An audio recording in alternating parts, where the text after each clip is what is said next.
So I'm kind of conflicted because I've always been a large phone user. The Pro Maxes, the XLs, the Ultras, that's just kind of what I've gravitated towards for the longest while. And I don't think I've ever gone out of my way to actually purchase a smaller flagship to properly use. And I guess I just felt like in a way I was always giving something up. That's until I checked out this, the new Google Pixel 9 Pro. And I say new because it comes out tomorrow in Canada, but I've actually been using it for the last little while, and my experience with it has been, well, very good. So full disclaimer, Google actually sent over this Pixel 9 Pro, and that's quite a shocker to me. But the only thing that I have to tell you is that this was only provided for this review's purposes. There is no monetary transaction, I'm not on a contract, and Google doesn't get to see this video before it goes live. And being honest with you is always in my best interest, and I'll never let a company change that. That being said, I've been carrying this alongside my iPhone 16 Pro Max every day since on my second SIM card, and I've noticed some pretty weird things. Before we get into it though, a like and a sub to the channel is always appreciated. I just want to say thank you so much for the support that you've been showing me recently.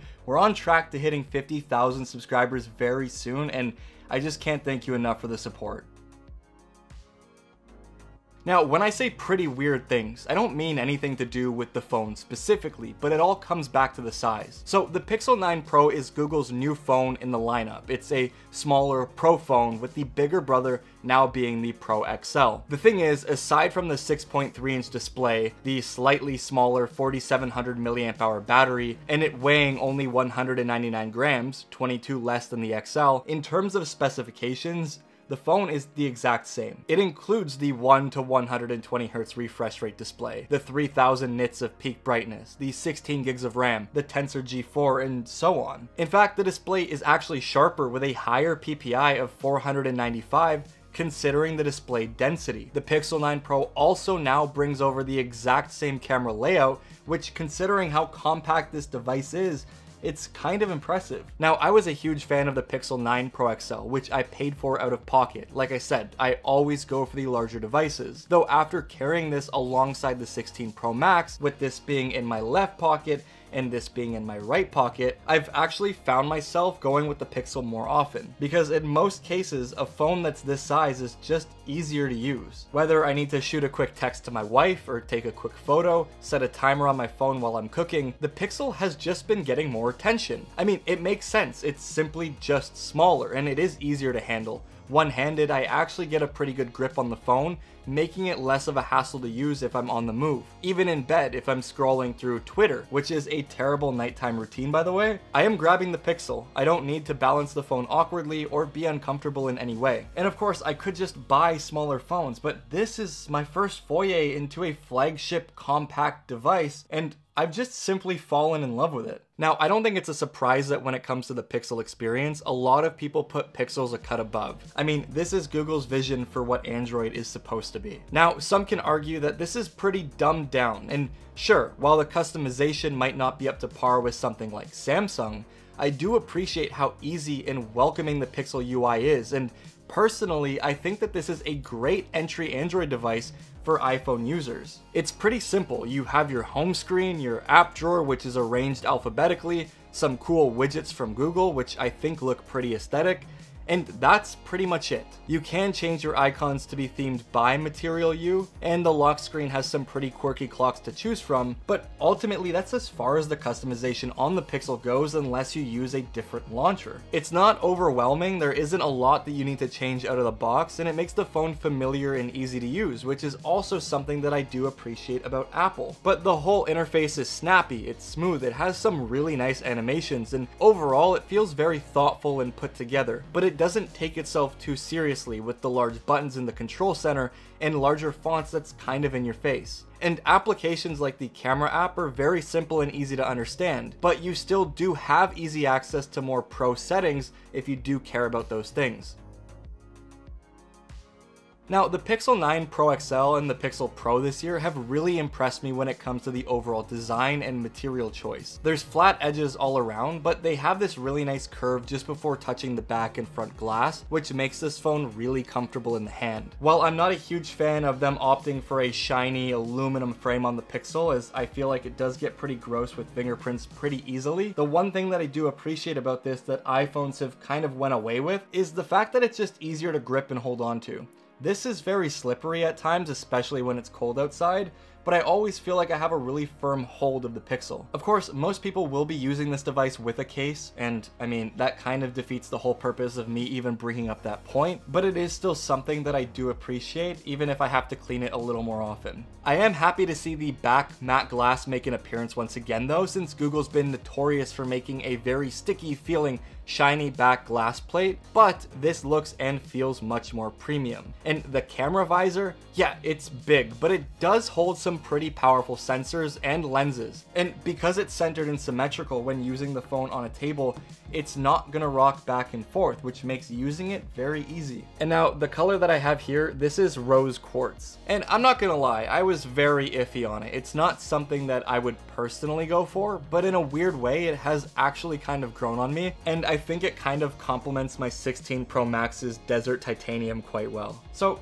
they make a good duo. Now, the storage options for this phone though, they can be quite confusing. So there's a 128GB, a 256GB, and a 512GB version of the Pixel 9 Pro. Well, if you choose porcelain, which is the white color, you can't get 512GB. If you choose rose quartz, the color that I have, it only comes in 256GB. Hazel and Obsidian are the only colors available which let you choose between all of the storage options. So if you like rose quartz and are tempted to jump up to 512 gigs or save some money with the 128GB model, you just can't.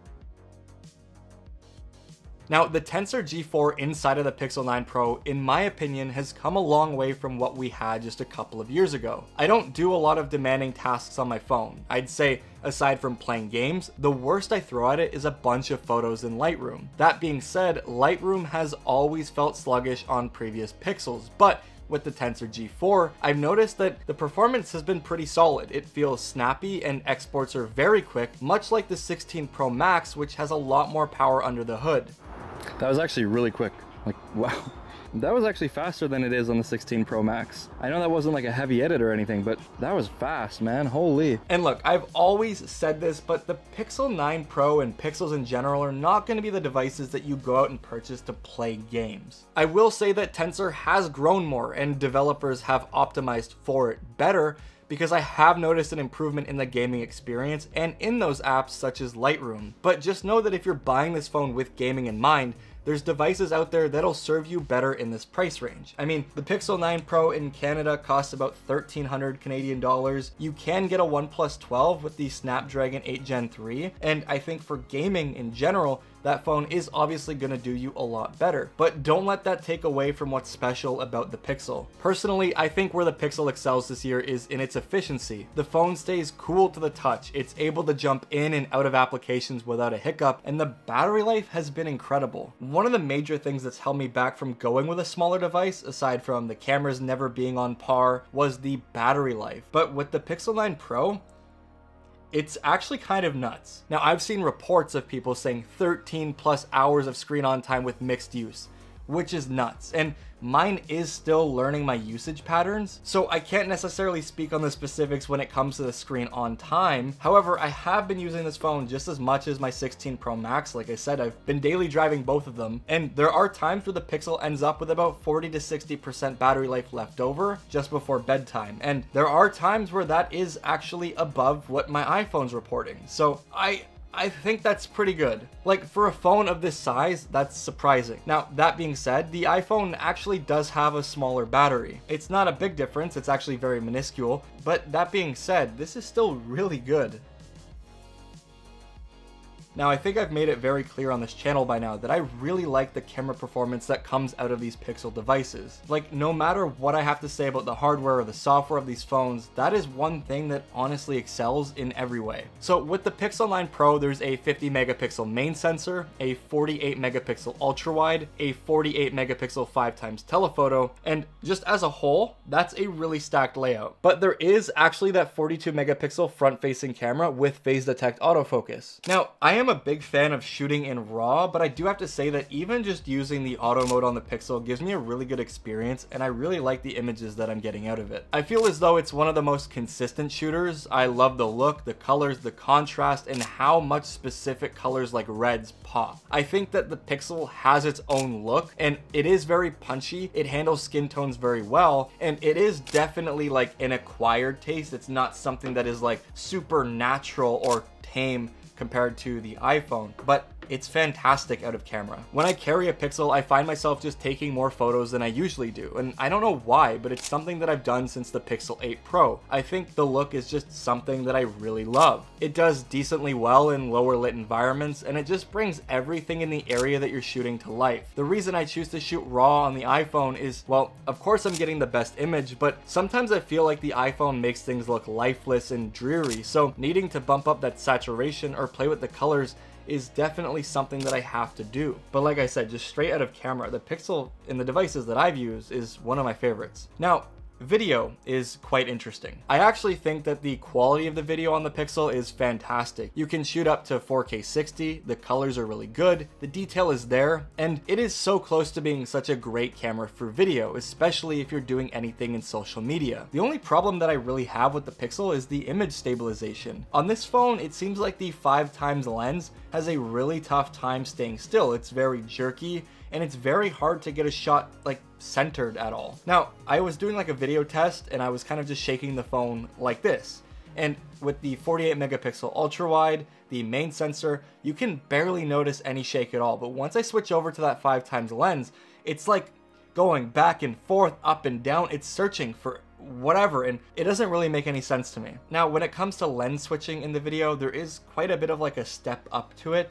Every lens is fine up until you get to the 5x. There's kind of like a and then it just like, I don't even know how to explain it. It just feels like it makes a really drastic jump going from the wide lens to the telephoto lens, and it's not appealing, and it's a shame because these things kind of kill the video experience on the Pixel. Now, that being said, you can actually use Google's AI video boost to actually correct and fix some of this, and it does a pretty decent job, but that's just like in-cloud image processing, and it does take some extra time. So if you're planning on using that for your workflow, it's just not like the most convenient thing to do. So this is what the selfie camera video looks like on the Pixel 9 Pro. The only thing that I really have like a gripe with is the fact that it does brighten up your skin in lower lit environments, which could make your skin tone look a little more unnatural. But the only reason it's doing that is to make sure that your face is properly exposed. And I do kind of prefer that because you're actually able to see my face in all of its ugly glory. It's just a stylistic thing, but you can't turn it off, which would be nice. That being said, let me know what you think about it in the comments down below. I'm curious to hear your thoughts. So this is a buzzword that's been thrown around a lot recently. Though Google was kind of like the first to really establish themselves as an AI phone, and I think they've come a very long way. For example, you can now go live with Gemini. Gemini is Google's new AI, and it's baked into the device over Google Assistant. And I've talked about how the personalized recommendations were really good, like being able to give you date ideas for specific requests like dress codes or activities in your area. But now you're actually able to just straight up be on like a call with Gemini and ask it questions that you need answers to, or help it navigate you through some things that you're finding difficult. Now, I've actually used this a lot for formulating emails and actually helping me get agencies and contact information for people I'm trying to reach out to. And I think it's really impressive. Now, you can even hold the gesture button and press the little music icon for a Shazam kind of feature, but it works pretty well. I was humming a bunch of songs into it and it nailed it no problem. The button beside it will also let you translate anything immediately, which is super convenient. And there's also some cool things like generative wallpapers. There's also now a screenshots app, which no longer mingles your screenshots with your photos and keeps context like the URL so that you can be taken back to the page where you actually got it from. And And I think that's super cool because if you want to screenshot a video to jump back into it later, you just click on the link in your screenshots app. And Pixel Studio with the Magic Editor app and Add Me and so on, all of these things I've covered before, but they're just icing on the cake. One thing that I will always be able to appreciate though is the ability to transcribe voice memos, because it helps me recall things that I said earlier and even lets me copy and paste the entire message. Like I said, the Pixel 9 Pro is not a device that I'd have purchased, especially considering that I like bigger phones. But I am really glad that I was given the opportunity to take a look at this thing. And to be honest, like, I'm slowly starting to realize that smaller phones might actually just be for me. Like, I don't have the biggest hands in the world. And with the Pixel, the cell reception, the call quality, and the connectivity in general has been fantastic and a non-issue. And I've been enjoying the Pixel launcher, and most importantly, every time I pick up this device and use it, I genuinely smile and have fun with it. I just think it's kind of impressive what this little guy can do, and I'm very excited to spend more time with it and let you know how it's held up over time. So if you want to see a long-term review on the Pixel 9 Pro, do let me know in the comments and I will get to making that. On a side note though, I hope you enjoyed this video. A like and a sub to the channel is always appreciated. Just thank you so much for being here. And if you've made it all the way through, drop a phone emoji in the comments down below so I know who the real ones are, and I'll see you in the next one. Peace out. Oh, the camera's so far away now, I can't do that.